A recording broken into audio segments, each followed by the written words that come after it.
পরের দিন সকালে ঘুম থেকে উঠেই ব্যালকনিতে এসে বসেছিলাম কিছু সময়। ওই দূরের পাহাড়টা দেখতে এত সুন্দর লাগছিল যে পাহাড় দেখতে দেখতেই কত সময় কাটিয়ে ফেললাম। তারপর দুজনেই রেডি হয়ে নিচে নেমে চলে এসেছিলাম। ওনারা ব্রেকফাস্ট রেডি করেই রেখেছিলেন, আমরা এসে শুধু খেয়ে নিলাম। সেদিন ব্রেকফাস্টে ছিল লুচি, সাদা আলুর তরকারি আর ডিম সিদ্ধ। আমরা ব্রেকফাস্ট সেরে নিয়ে সবাই বেরিয়ে পড়েছিলাম কাছাকাছি কিছু জায়গা দেখব বলে। প্রথমেই গিয়েছিলাম একটা খুব পুরনো শিব মন্দিরে। তারপর পাহাড়ি রাস্তা দিয়ে আমরা গিয়েছিলাম কাকড়াঝোড় ড্যাম দেখতে। আসার পথেই একটা জায়গা পড়ল, পুরো জায়গাটা জুড়ে শাল গাছে ভরা। আর ওই যে কাকড়াঝোড় ড্যাম। এখন তো জল সেরকম নেই, তাই অল্পই জল পড়ছে, কিন্তু যখন অনেক বেশি জল থাকে তখন তো গোটা ড্যামটা জুড়ে জল পড়ে, তাই সেই সময়টা দেখতে আরো বেশি ভালো লাগে। আমরা ড্যামের এই পার থেকে দেখে তারপর সবাই ঠিক করেছিলাম যে ওই পারে যাব। আর ওই পারে যাওয়ার জন্য বেশ ভালোই একটা পাথর দিয়ে রাস্তা হয়েছিল, আর সেই আঁকাবাঁকা পাথরগুলো দিয়ে আমরা ওই পারে গিয়ে পৌঁছেছিলাম।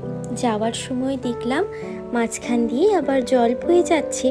আসলে যখন বেশি জল থাকে তখন তো পুরো এটার ওপর দিয়েই বয়ে যায়, কিন্তু এখন জলটা কম বলে ওই সরুটার মধ্যে দিয়ে চলে যাচ্ছে।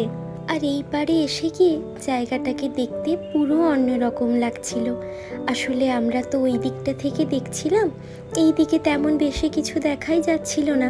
তবে এই দিকটায় চলে আসার পরে ছোট ছোট টিলা আর পুরো শালবন জঙ্গল সব দেখা যাচ্ছিল, বেশ সুন্দর লাগছিল দেখতে।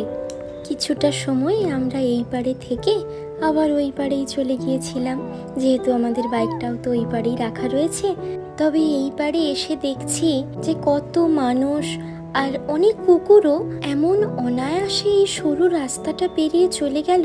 মনেই হচ্ছিল না যে রাস্তাটা এতটা সরু, আর আমি আসার সময় এতটা সময় লাগিয়েছি, এতটা ধীরে সুস্থে ভেবে ভেবে এসেছি। আসলে ওদের তো অভ্যাস হয়ে গেছে জায়গাটায় থেকে থেকে। আমি ওই পার থেকে এই পারে আসার পরই ওইখানেই একদম ছোট্ট একটা পাহাড়ের মতো জায়গা ছিল, সেইখানে উঠে পড়েছিলাম। উপরে উঠে গিয়ে কিন্তু বেশ মজাই লাগছিল আমার।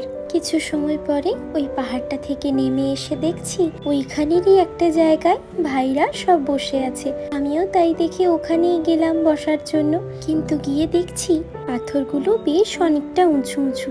তবে বেশি দূর না গিয়ে যতটা পেরেছিলাম কোনোভাবে ওইখান পর্যন্তই উঠে আমি বসেছিলাম। খুব আনন্দ করেছি ওখানে গিয়ে। আজ এতটাই, পরের গল্পটা হবে আমার নেক্সট ব্লগে। টাটা।